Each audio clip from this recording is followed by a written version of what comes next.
It's Wednesday, which means another episode of the Never Drop Your Sword podcast, a podcast for the creatively courageous. I'm your host, Callie Sioux, musician, author, songwriter, filmmaker, and horsewoman, and I am so excited about today's episode. Today, we're interviewing PhilBob Borman. He's been a mentor and a wonderful friend and family member for me, and I think that you need to grab a pen and paper. Yes, I want you to listen to this very long episode while you're working, but man, you're going to want something handy to write down these incredible nuggets of truth and advice. This is a much longer episode, the longest one we've put on this channel so far, so I hope that you'll enjoy it and get to finish it because, man, there is so many wonderful pieces of advice that he gives in this episode. So enjoy. Hello, and welcome to Never Drop Your Sword podcast. I am your host, Callie Sioux, and today I am talking to the legend. His humor rivals the greatest of comics. His name is unforgettable. He is an artist, a musician, a painter, an outdoorsman, PhilBob, or it's weird to say it like that, Uncle PhilBob. Welcome to the show. Howdy, Callie. How are you? I'm good. I'm so excited that you agreed to do this. Thanks for joining me. And just for folks who don't know you as well as I do, go ahead and tell us who you are, where you're from, and what you do. All right. Well, my name's PhilBob Borman, and as far as what all I do, I'm an artist. I paint and sculpt, and I'm also a minister, and so I, get to do two of my passions in life. And my wife Deanna and I live out here on our family place out in Possum Kingdom, Texas. Its mailing address is Grayford, but we're down here on the Brazos River, and I've worn many hats throughout my life, but this is where I'm at. This has kind of been the longest running veins, as art and ministry. Awesome. Nice. So real quick, tell me what your favorite thing about art is. Oh, every day's new. It's like being a pioneer every day. I've never been here before with each painting or each sculpture, and I get to, may sound canned, but I get to create with the Father. We just have a large time. Yeah, that's true. I know that is something very special about realizing that we were created to create, and that we have this opportunity to work with the Lord and to create something new for us. That the journey especially is new for us. And I'd like to talk about your journey because you have the advantage of age now, and there's so many. Sorry, there's no better way to put that. I earned it. So this is good. Yeah, exactly. Wizened. Because there's so many young artists today. You look through Instagram or online, and there's people trying to make a go of a living through their art, and it's a very intense journey. And so to have somebody like yourself be able to walk us through your artistic journey and what about it led you to what you're making now, because we all have a starting point and there's an ending point. And if you're really trying to better yourself with your art, whether it be music or painting, sculpting, writing, there's a starting point and there's an end point where you want to be.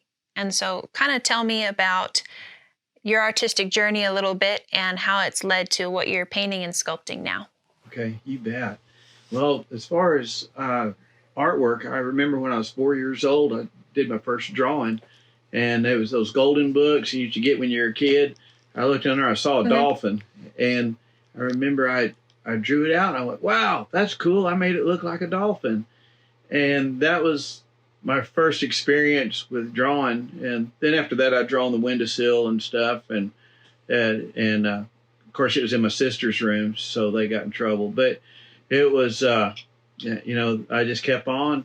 And, my direction, this journey is kind of like as God weaves in our life,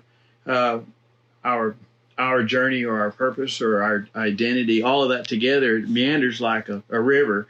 A northbound river will meander south sometimes, and so the Lord really just had it to where, it's always been part of me, and being outdoors and noticing colors, and even in high school, things worked out to where I got to take art for 4 years, and then I would just sit down for hours, and if I wasn't practicing a musical instrument, I was working on my artwork.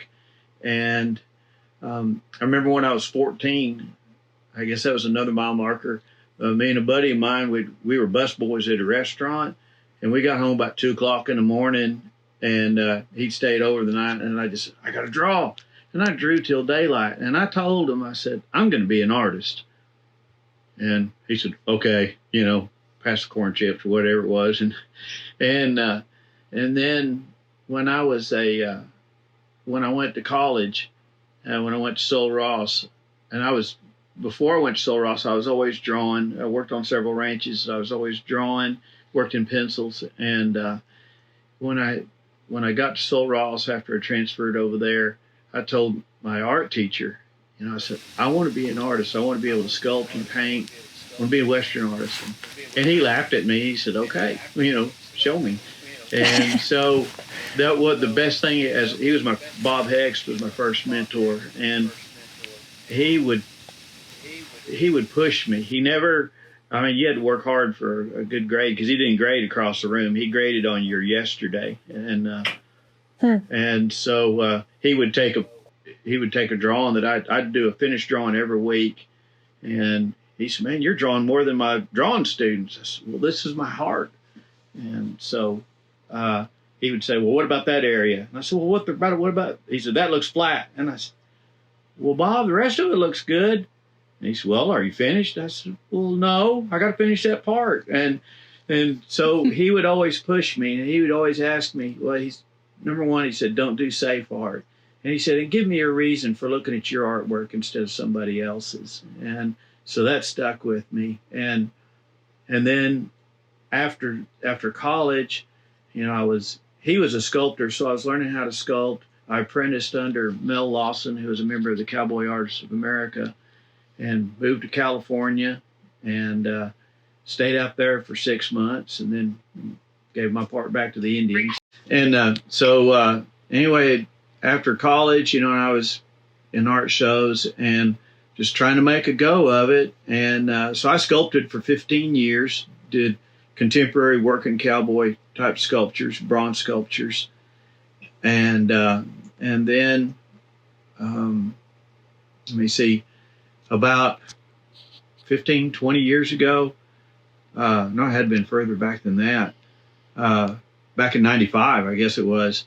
And I was doing pretty good. And one day this is when I gave up my artwork for full-time ministry, was that I was working on a piece, and I kept on a sculpture, and everything was working just right on that sculpture. And I called Floyd, Uncle Floyd, and I asked him, I said, Floyd, I said, every time I work on this sculpture, my belly hurts. And he goes, well, it might be the Holy Spirit trying to talk to you. I said, what should I do? He said, listen, click, And so I said, but look how I did this. Look how I did that. And I went, oh, Lord. I said, all those sentences started with the personal pronoun I. And I said, Lord, I said, and before then, I told a friend of mine that I'd do anything God wanted me to do so long as I got to do my artwork. And that night, it came to a question, and I said, I don't want to do anything in spite of you or to spite you. So I gave it up that night, and I said, you're going to have to take the fire from me, Lord. And it took a while, and I gave it up for 10 years and went into full-time ministry, and I love it. I mean, from the time I was a little kid, I wanted to be a priest. I was raised Catholic, and so God's given me the desires of my heart, of being in ministry, being in the family business with him, ministering, and being in the family business with him, creating. And then after that, I was, as I'd given up my, I'd done a few projects for museums or something, but everybody said, "PhilBob, you need to be working on in your studio and do all this." When I was working with a particular ministry, and I said, "No, I gave it up." And then one day, this is back in 2005, the Lord said, "Start painting." That was it. And I said, "Okay." And that was our conversation. I mean, his sheep knows his voice. I mean, you can tell when the Lord's speaking to you. And then he gave it back to me. I was not white knuckling my artwork. I offered it to him, and then he gave it back. And since then, and back when I was a government trapper, a friend of mine asked me, he was my mentor in trapping, he said, "PhilBob, what do you want out of life?" And so I was 27 at the time, and I said, "I want a gal to say I do." To me. And then I want to hear "It's a Boy," and I want to paint clouds like John Constable. And I'd forgotten all about that, and I got married and had 3 boys, so I got to do that. And back in 2005, I started working on. I think it was my second painting I did I saw a cloud, and I started doing a painting of it. I've still got it, and I show it to my students that we all come from somewhere. And then I remembered that, oh, wait a minute, that's been one of my passions. It's from 20 years before. And so that's taken me on this journey of doing skyscapes. And like I said, since God has given it back to me, it's me and him in the studio every day. And I said, we have a large time. And I would have to say my goal or my intent, and your intent will always be seen in whatever you create. It's to show his glory. And, and where there's nothing mundane in creation. And to be able to paint the special in all of that. And painting, the skies. I mean, the heavens declare his glory. Psalms 19 that's my soul song. And so that's where and also, I mean, I'm still growing. I went to a workshop back in November with some contemporaries of mine that we came up together, and I've been going to workshops and doing this for 30 some odd years. And the pursuit of excellence, there's no destination to that. It's how you try. It's how you make the journey. And when I've had 3 artistic mentors, and my painting mentor told me, he said, if you can make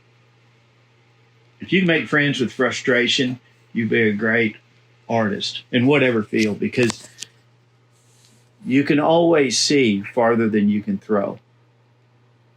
And so, in other words, your vision will always, outdistance your capabilities at the moment, your skill level. And so that's that pursuit of excellence. And when you stop the pursuit, that's when mediocrity kicks in. Right. Wow.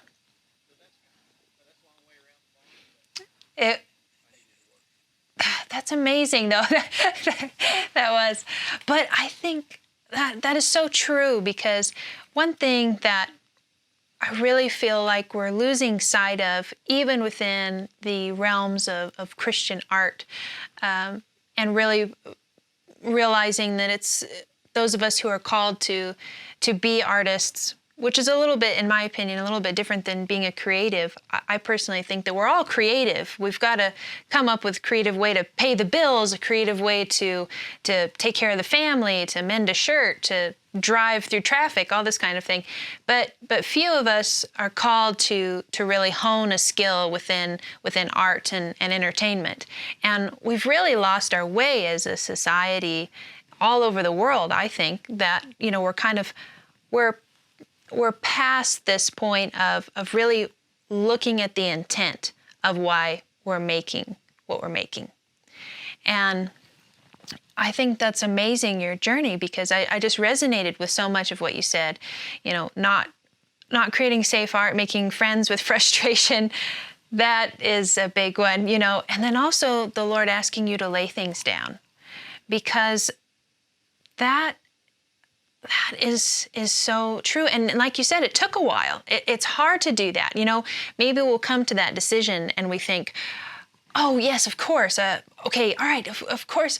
That's all I want is what the Lord wants. And you lay it down, and then all of a sudden the temptations, the fire, the desire to create, but you're like, oh no, but this is my passion. And it is a tearing process almost. But I think it's beautiful because you were able to go back to it. And what you said at 27 really was on your heart. I mean, that's what you wanted to do. And then the Lord brought that back around. Were there moments in that time when he asked you to lay it down that you felt like God didn't love you, or you felt that because he was kind of he was asking you to deny who you were? Because a lot of people, especially in today's lingo, what we make as an artist is who we are. We're always told, oh, be who you are, love who you are, be who you are, be who you are. And we know as believers in Christ that who we are is very imperfect, and we need a refining process. But when we come to know Christ, we do run up against these mind traps of thinking that God didn't like the way he made us. That's why he's asking us to put down some things that we love to do.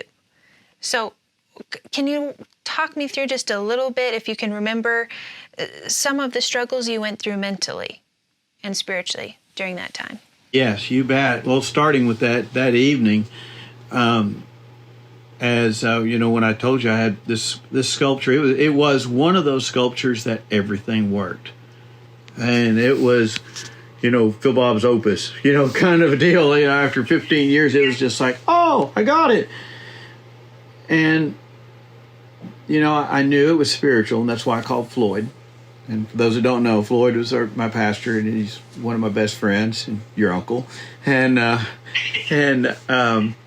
my big brother. And so I knew there was something going on inside.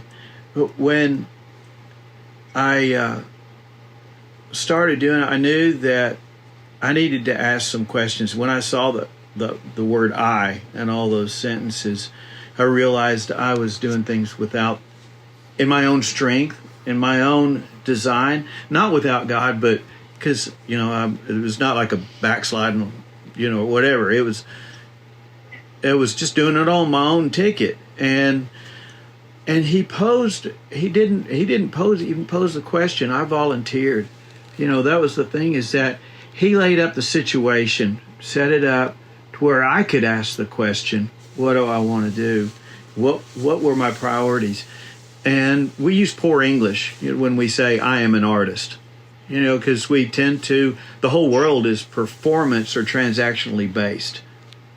And also, even in our gifting, we tend to think, well, what's the bottom line? How can we use this? God doesn't do that. And he doesn't respond. He initiates. And so I realized, I said, Lord, I don't want any of this to come between us. And it means too much to me right now. And so I offered to give it back. And I said, I want you to take this. I want you. And that was really, it was like Isaiah in the throne room where Peter, when he saw Jesus, now I see who I am and I see who you are. Or I see who you are and I see who I am. And my identity is yours. And now and that was hard. It was hard. I'm not going to say, oh yeah, I just did that and life was great, But I had to ask him. I did ask him. I said, take this passion from me. Because it was burning. And the thing about being an artist is that I can't not create. it's not of going and creating. It's like I can't not. And during that time, when we moved down to Kerrville, work at a ministry down there, I built a 1,500 square foot porch with 3 levels, a trap door for the boys, and a rock wall, and all that stuff. And I had to build something, I had to create, and it was with the family, and and all that good stuff. But it was hard just because of the burning inside of me. I didn't resent it. I didn't. Even while that burning was there, my heart was full. If that makes sense. And so I was at complete peace with that. And people saw, I had a history, in the art business.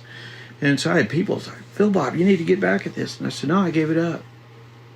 And it's kind of like it realigned my priorities to where what I did was, it's part of who I am. God made me this way.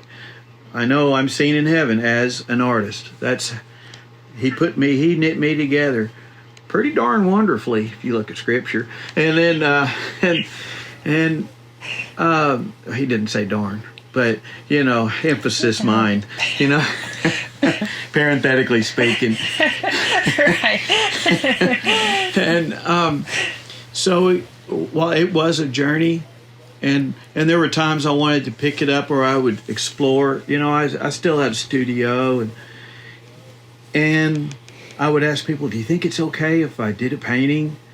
And I remember a friend of mine who's very passionate. He said, I don't understand why people question what God has given them. If He gave it to you, do it. Explore it. And I said, okay. And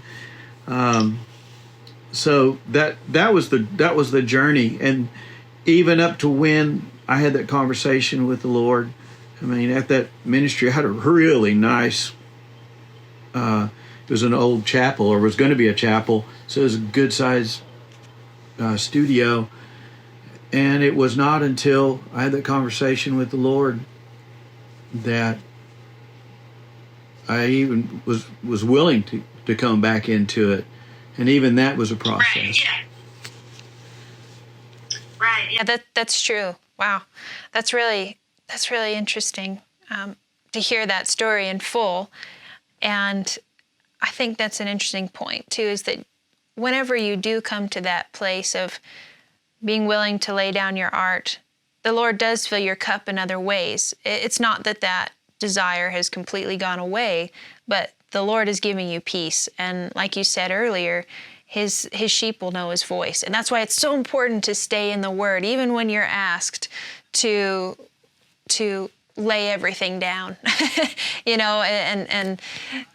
that's the whole point of the Never Drop Your Sword podcast, because the sword not only represents, the sword of the Spirit, His Word, but it also represents, that one thing that really keeps you in the fight, that keeps you going, and that's kind of the deal of it. So that's awesome. I really love hearing that. So we've kind of covered this a little bit already, but just in a shorter version, who do you make art for, do you feel like? I make art for him and me and my family. That's really, and some of these things, it may sound canned, but it's not my intent. I'm painting with him. This is, and that's not to say it's religious. I'm not saying that. I'm just saying that it's to glorify Him. When I hear a cardinal singing out there, he's praising the Lord by being 100% cardinal. And, and I think that's a big question for us, especially in creative folks or artistic, those that are, born to walk up that mountain of arts and entertainment, is that it's a different road.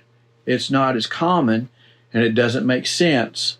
It's a whole different rhythm than what others have. And so to be able to stick to it from deep, it's not about making a living, although I do that, but it's following the rhythm that God has already given me and trusting Him with me and trusting Him that He did good, even if it doesn't look like everybody else. Exactly. And that kind of leads into this next question is, I would consider you a lifestyle artist because you've really lived your life through your art. You've experienced the sunrises, the sunsets. You've been out horseback. It's part of who you are. What you paint is very much what you've seen, and how just your personality is how you play your music, is how you minister to people. So I would call you an everyday artist. That's just where you dwell. Has there ever been a time when PhilBob felt like he could not be PhilBob? Let's see. Yeah, well, kind of. Yeah, there is. And I don't know if this is what you're meaning, but about 7 years ago, I remember it was right around first of the year, and that's usually a slow time in the art world, and it's a great time to paint and get caught up. And I don't know if I couldn't be PhilBob, but the Lord, I'd start to go into the studio. And He'd say, "No, let's sit and talk." And then I'd spent that day in prayer with Him, and it was a time of deep intimacy that lasted every day for 8 weeks. And so I'm like, I've got stuff, piling up paintings to do. They said, "No, let's sit and visit." And remember one day I said, "Lord, what's going on?" And it was one of them, I'm a crier. And it's not like all the time, I got a tough side, and see my biceps.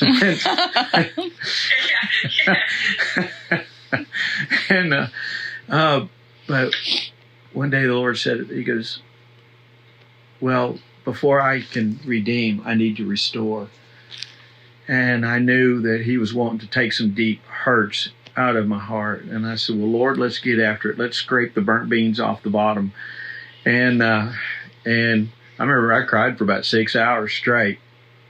And then that was in that intimate time, with Him.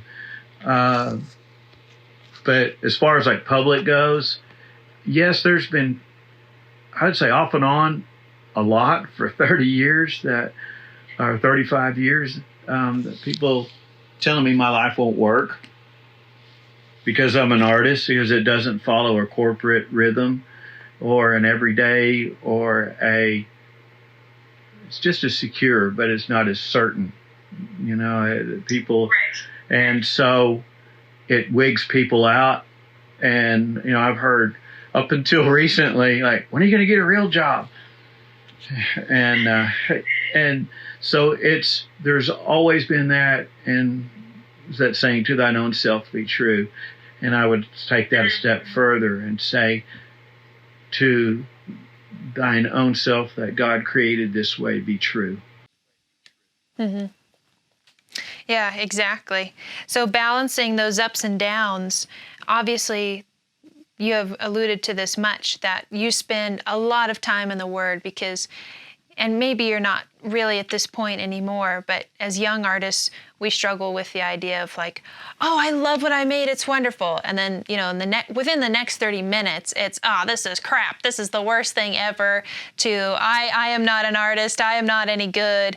And then maybe the next day you go back, or a week later you go back and like, "Oh yeah, this is art." And oh man, that is so frustrating, yes. Which you mentioned becoming a friend with that frustration. But, is there any kind of go-tos that you have for balancing those ups and downs? Is it just that time in prayer? Actually, that's a lot of it. I spend time, praying with the Lord. Well, Deanna and I pray for several hours every morning together, and then I'm ready to come in here and do this. But I'll take a walk. I'll go outside. I love I love being outside, and that's where, the Lord and I have great conversations. But that's again, remembering what is truth. And that's really, it's all identity based. And, I know who I am.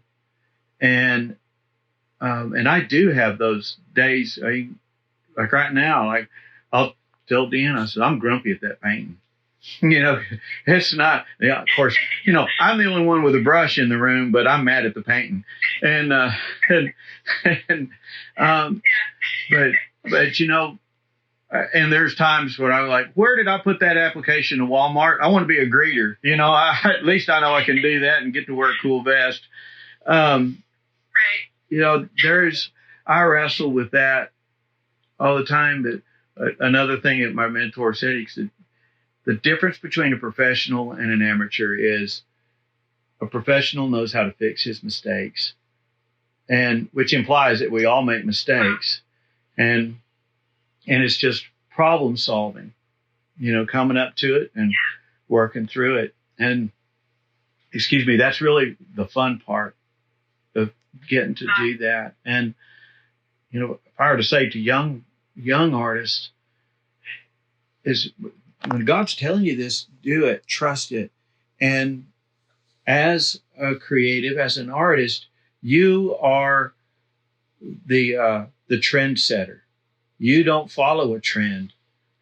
You're the Miranda. You're like on The Devil Wears Prada. You're the one who decides what is good, what style is in, because this is coming. If it's coming from inside of me, it's coming from Him. He's the one who made my DNA. And He's the one who put all the dreams and every creative spark in me, He put. And so I just continually opening up the box to see what's there. And so I don't ask for permission. I don't mean that in a bad way. It's just mean that if people don't get it, and most don't, and that's fine, I have to say, well, I do get it, and watch. And it's, and after 30 years, you become an overnight success. Yeah, exactly. I know that is true. That is very true about that, for sure. And, in those 30 years, you've gone through a lot of different life challenges and interesting moments, but you've been a dad of 3 boys. And so which they're wonderful, and, love them very much. And they are all 3 so artistic themselves. But how did being a dad change your perspective of being an artist and a creative? One of the things is it took being artistically lazy out of the picture. And what I mean by that, it really made me, not that I've ever been that, but Timothy, my youngest, our youngest, he's artistic. And he said in art school, he said, Dad, the teacher said, build something. He said, if he told me to build a building, he goes, I know I can build a cabin in 2 days, but I'm really taking my time so I could later have the foundation to build a skyscraper later on. The fact that you've got a talent is not maturity. It's the perseverance of maturity that makes an artist. And so the integrity in the pursuit of excellence, I say, was really brought that to me. And I remember, and along those lines of being, a husband and a father. And I was like, oh my gosh, I have to say this. Artwork pales in comparison to being a husband and a father. And that's part of me, being an artist. But that is, I remember talking with a buddy of mine, and he said, I guess we'll never be successful as artists. And we came up together in college and all that stuff. And he said, I guess our family will be our success. We won't be, successful at artwork because we have a family. I said, that's a bald-faced lie. I said, I'm going to prove that I can be a great dad and a great husband and be a success in my field. I said, that other is a lie from the enemy. And it's all in where you put your alliance and your allegiance. Remember, because the world has a different success story. Remember, or what's expected, what we think. It's like to compromise your family for the sake of a career. That's a lie, because God doesn't compromise. He never takes away to give to another. So he doesn't take away for my family, who is the first ministry, so to speak. That's my first charge, to give to people I don't know. And I remember a quote from Kenny Rogers. And he said, when anybody says that the time of their life was when they're on top of their game, he said, that's a lie. He said, because when you're on top of your game, you have no life. And he wound up losing his family, early in his career. Because of that, the family became second. And so that's part of my intent, is to be a godly man, a godly father, and a godly husband. And I'm training our kids into being who they're supposed to be. I took that path less traveled by, and that gives them and others permission to go the one less traveled by, to follow their heart, and not just only in a soulish way, but in a spiritual way, and realize that God made us that way. And so I think that's about all I got to say on that. Yeah, no, it's true, because that is something that you end up facing. Many people in the artistic communities, especially within the music community, are having kids, later in life, because they have wanted to pursue their career and their art first. And also, it's hard to find a partner. It's hard to find a spouse when you're an artist. It's got to be somebody who's willing to understand the world that you're in. Yes. And not everybody is capable of finding that person. And working through the trials. And you did, yes, absolutely. And I have too, which is amazing. But it also, whenever they have children, you can hear their whole tone change, and their whole perspective on what they've pursued. And that's very true, because I don't have children of my own, but I do have a very large and wonderful family. And it's very important for me to put them first as much as I can, and be able to be a part of their lives, because, that, and also creating for them too, and making things for them that they can enjoy and listen to. We've really lost touch on what part family has in creativity and in being an artist, because and a lot of people look for it in other ways. Maybe they don't have a home family that can be that core strength for them, so they look for it in community and in different artistic communities, and that's important too. And reaching out into various kinds. Of course, there's many a pitfall and all of that, but whatever. We won't get into all of that, but but that's true. That's true. That's awesome. So we have already, you've said so many wonderfully eloquent things, but just to get down to the core question here, what's the one thing that keeps you going?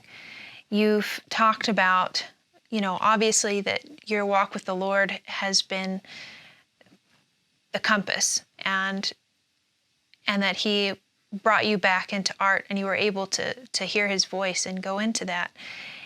So through all the things we've just talked about, can you kind of summarize that one thing, that core thing? Is it that God has faith in you, or that you have faith in God, or how does that match up?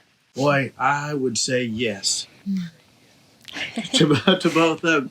That I think about, I'm not comparing my life to Job, but when Job was tested, and Satan said, he's just doing it because of this, and because it's you're blessing him. God said, all right, you can take everything but his life. But, Job was the horse that God was betting on. He had confidence in Job. He knew his character. More importantly, he knew his relationship with Job and Job's relationship with him. Doesn't mean it wasn't bumpy, but he knew, even when his wife said, just cuss God and die. He said, I can't. It's deeper than us, as husband and wife. And so that depth of intimacy with him is really, and knowing that he does trust me with this, and getting up every day, it's not about, I feel inspired. I get to be who I am. I'm like a border collie in a pen full of sheep. I was made for this, and yeah, I do feel that he's trusted me with this, and I'm trusting him. I'm trusting him with who he made. I'm trusting him with the gifts and the talents that he has given me, and saying that is good. It may be the outside circle or outside of the box, but that's good, and so I trust him, and he's trusting me with that at the same time. And, Callie, I feel fulfilled every day. And I'm at a point in my walk now is that what also fulfills me is being able to mentor others, both spiritually and artistically, and to share and to guide through this journey that, the Lord told me a while back. He said, because I was asking him questions like, what do we do next and all this? And, life has all these ups and downs and turns. And he said, son, where I'm taking you, there are no maps. And so that means that I'm following Jesus. And a disciple means, a follower means, I see him, he's up ahead. No, it's actually as he leaves a footstep, the meaning is to put your foot where his foot just was. Mm-hmm. And so that's what I'm doing. That's my inspiration. Oh, man, that is beautiful and so well put. I love that. I absolutely love that. Because when you do come to these crossroads where, you've laid down the art and you've said, okay, Lord, I just want to follow you. Everything else pales in comparison. Refine me, run me through the fire. Let's do this. And then he puts the art back on your heart and he doesn't let it die and he brings it back around.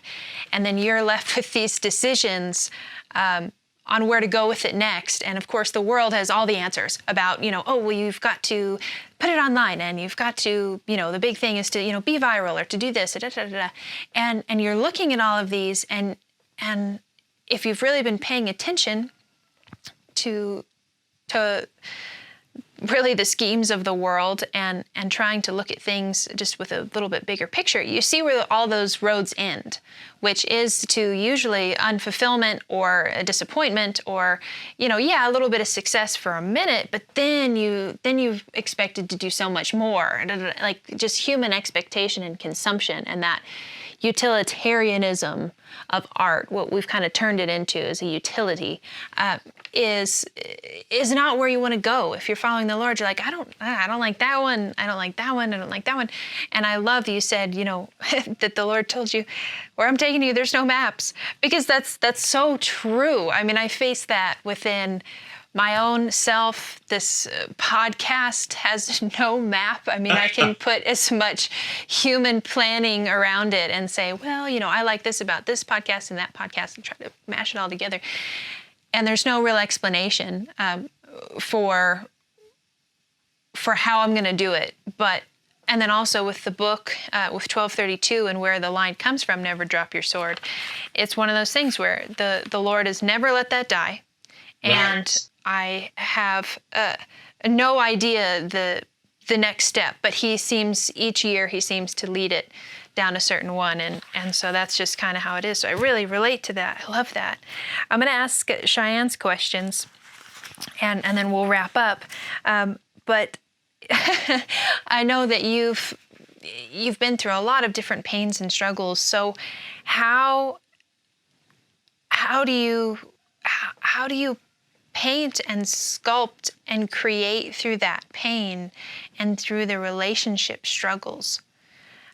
How have you found a way to do that? Or have you? That's, I have. There's through difficult seasons that,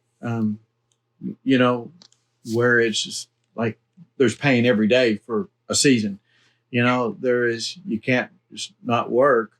And I would say that really that was the pain was almost really an open door, because when I'm in my studio working, it's like the passion door is already open. And so I can write songs that I couldn't have written the day before. I wouldn't have been able to ride on a Ferris wheel, or something like that. It is, and really I painted deeper and I sculpted deeper. And I don't know if that makes sense, but I think and what you're talking about really is life. Yes.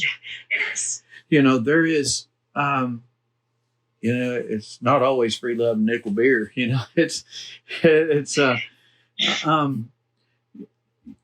during those times that I look introspectively and not to focus on that, but to say, okay, I'm good. All is good.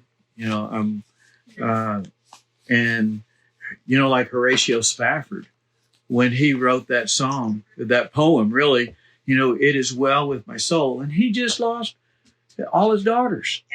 And so, the peace, the love, I'd say the peace, the shalom is so much deeper than a circumstance. And there is a peace in finding that peace. I don't know, it may sound redundant, but it really is a place that a lot of us don't necessarily get to go. I mean, it's because I can't shallowly paint. I mean, there's mechanical things I can do, but to share my heart, to share my vision, I have to go deeper than words on every painting or every sculpture and every song. And so it's in those times that I'm already, if it's a painful time, I'm already deeper than words. My experiences have taken me there. And I ask questions I wouldn't ask if I was having fun at the pizza place. Right. Yeah, exactly. That's very true. And I mean, I've seen that in my own life, and I'm sure many people can identify with that. But it does take that strong foundation and knowing that peace, because pain can really, and life can really derail you when you're an artist. Distractions or failed plans, but you still have demands. You still either have a commission piece or got to do it to pay bills or whatever it is. And so, knowing that peace, gosh, it's so. I honestly have no idea how money can be placed as such a god for people in the artist community, because I just don't know how it's possible to not have the Lord to do it, because there are so many things that have knocked me down and back that if it weren't for the fact that God told me to do it, yes, I wouldn't do it anymore. And if anything, I just say for myself, where I am right now in my journey, is just like, be obedient. Yes. Be obedient. Yes. God told you to do it. Nobody knows why, but He told you, so. And that's a great plan right there, and the steps that we're going to be taking in our place right now. Deanna and I were talking. I said, our strategy really is Jesus. And again, that may sound canned, but it's like the strategy is, Lord, give us wisdom. Jesus, where are you leading us? That's what we want. And I mean, that's our everything. And like you said, because he said so, that even if the whole room is saying, don't do this, to obey his voice. And they say, it doesn't make sense. Okay. And I noticed too, other than a select few people, I don't share my dreams with, it's not for public consumption or, the social media world. Like, I don't like, whatever that is. The thing is that, if somebody doesn't share my vision, if they can't see my vision, it doesn't make me blind. That is very good. That is very good, because oftentimes the few people that I know for sure will hear this episode, hopefully more, but they really struggle, and I myself really struggle with, okay, the Lord called us to make art and to make music. It's not like we're writing songs that are just worship songs. You're not just like painting churches or the crucifix, or, you're painting nature. So it's not very obvious that it's, a Christian piece of art or whatever the heck that means. It's just art. But we struggle with the idea of, okay, so God has called us to do this thing. It seems like, and the world and even the Christian community tells us, like, well, what's it doing for the ministry? What's it doing for the world? How is this simple thing making a difference? And I myself struggle with that a lot, is, how is this song about enjoying a beautiful summer day going to impact the world for Christ? What do you have to say about that? That's a good question. And the thing is that, God uses everything, that you being you, me being me, brings glory to his name. And, and yes, the world has, like I said, everything is transactional. Weights and Measures was not designed on the blessing side. It was on Cain's side of the outfit, so that's a worldly thing. God doesn't give in measure. He gives, it's how he gives, abundantly, which is beyond measure. And so, as I say, it could be, I'm going to give it to you over your head. Well, that could be an inch over my head. It could be 50 miles over my head. He doesn't care because he creates. But the thing about, bring me back around to that. I kind of took a rabbit trail there. Oh, no, it's okay. I can see you watching the rabbit bouncing away. I believe it was a cool rabbit. So bring me back in. Well, but just how what we make as art can impact the world for Christ, even though it's not specifically, Christian. Okay. Yes. Okay. So everything on earth and under the earth and in the heaven is created for and by God. So whatever I create brings glory to him. And creating is part of the family business. The world doesn't do that. They mimic. But it's only from him that this comes. And so there is that, that it's always, no matter what we do, it will be what somebody needs to see. And I asked that very question about 7 years ago. I said, Lord, am I just doing something, a wall covering? And I was really, because just being an artist in and of itself is not enough for me. I want to do more with him. I mean, and even in my art, I'm growing, I'm starting to put more figures in, not figurative art, but smaller figures in the context of the landscape. So, I'm always growing and everything. But he gave me a vision. And when I asked him that question, I said, am I doing any good? I mean, how is this going to help? And And he showed me, and in this vision, I knew that it was like 100 years from now. And I saw one of my big pieces in a museum. And in that museum, there was a lot of people walking back and forth in front of the painting. And it was just one of my paintings.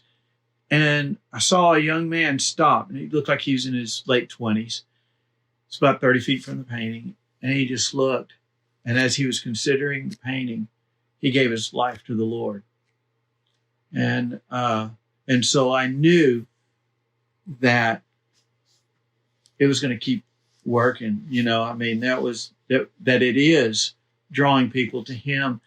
And, Callie, we were talking about our intent is always seen. It doesn't matter what the name of the song is.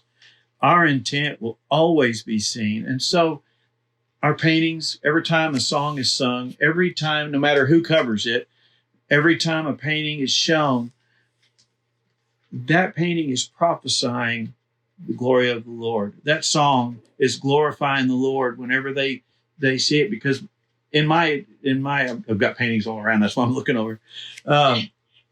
They're saying, glory to God. The sky, the heavens declare the glory of his name. This is, and so each one of those bring glory to him.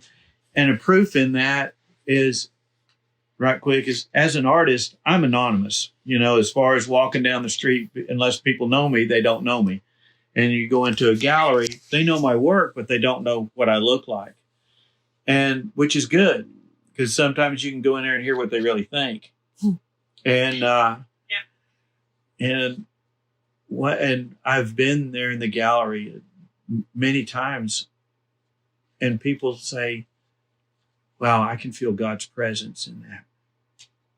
And I'm just somebody standing next to him. And had several folks buy paintings. One lady lost her mom, and she received an inheritance from her mom. And she said, she saw one of my paintings, and it was a big painting. It was quite a bit of money. And she said, I want to buy that because it brings me peace. And that'll honor my mom. And so God uses everything we do. It doesn't have to be sanctioned by our culture, whatever that culture is, whether it's a religious culture or, career culture, that my glorifying him is intimate, and it's not to be monetized. It doesn't have to be validated by outside. And it's validated by him. And if I'm strong enough, if I trust my relationship with him, my intimacy with him, then, and being obedient, like what you said, then the rest, people will follow, because people want permission to follow him no matter what. People want permission to do and to be the individual, the dynamic, the different person that God has made them. We're told what to wear, and if you're in this group, even as a group, well, you never wear them boots, it's like, but I like wearing these boots. Celebrate our uniqueness, because that's who God made. I love how Deanna put it, it's God doesn't look at us in a group. He sees an only child 7 billion times. That is beautiful. Yeah, I love that. Wow, that is so cool.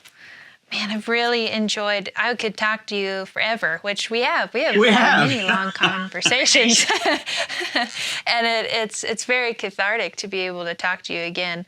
I have a little Easter egg, just something a little fun I'm going to show you to spark some of those early memories.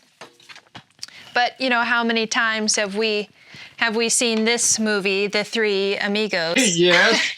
And how many great quotes. I'm wondering if you have a favorite quote from this movie, from The Three Amigos. Well, just to spark some memory, in our family, if anybody gets anything that the other person wants, it's always, can I have your watch when you are dead? Yeah. So at Christmas time, it's like, oh, can I have that guitar when you're dead? Or whatever. But I did that with my dad.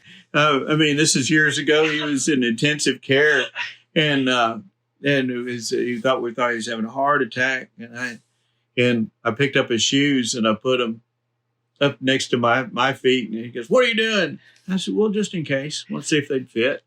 And I asked him about his watch, and he told me to get out of there. I don't know. I guess it hurt. That, let me see. From there,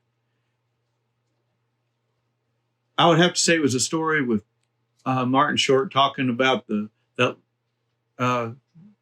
Dorothy Gish, meeting, because he was, talking about her and how he was brought up into all that. I guess that was the main thing. He goes, and that one guy says, and I made me think maybe you do not know what was the word that he uses? A plethora. And he goes, we have a plethora, man. He goes, maybe I think you do not know that means what you think it means. Yeah. Exactly. Yeah, plethora. I know we use that word a lot too. So that's fun. I know that, the boys love that movie. Cheyenne's kiddos love that movie as well. And Crockett and Kaylin, and it's a good gas. It's a good laugh. Okay, we've come to the final question. Thank you again so much for your time. Oh, you bet. I know that I'm honored to be here. That you've got a lot of things going on today, and so I really appreciate you taking the time to share your heart with us and to answer these questions. So the final one is, what's the one thing in art that we aren't talking about, but we really should be? What is my true inspiration, that we're creating, and I don't mean this religiously, but knowing that it's okay to bring the Lord into our work and realizing that he is our inspiration. There's been such an agenda for the last 100 years of saying art is everything but God. And even anti, and again, I'm talking about the person, of Jesus, that God's not religious, he made 7 days a week, and also in art that I think we get away from. I can be wholesome, I can be fulfilled, I can be whole, I can be good, I can have integrity and show art. I don't have to be on the fight. I don't have to make a political news or anything else like that. So I would say that what we don't talk about is how I got to be a creative, is that where my inspiration truly comes from. Not my muses, but my inspiration, the deep down and stuff. So I'd say that. Nice.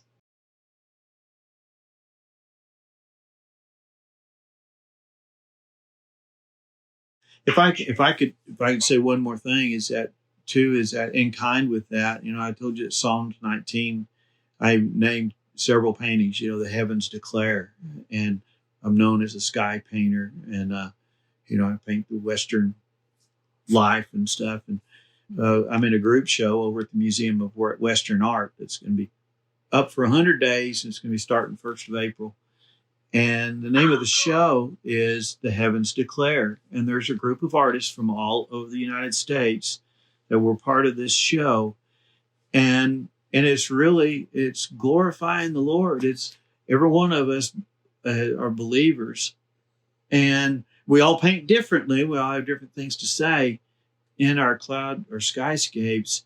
And, and it's wherever they're at, in their journey. But we're all coming together to do this. And this is really one of the first, I haven't heard of very many art shows where the whole intent is that we glorify the Lord in what we do.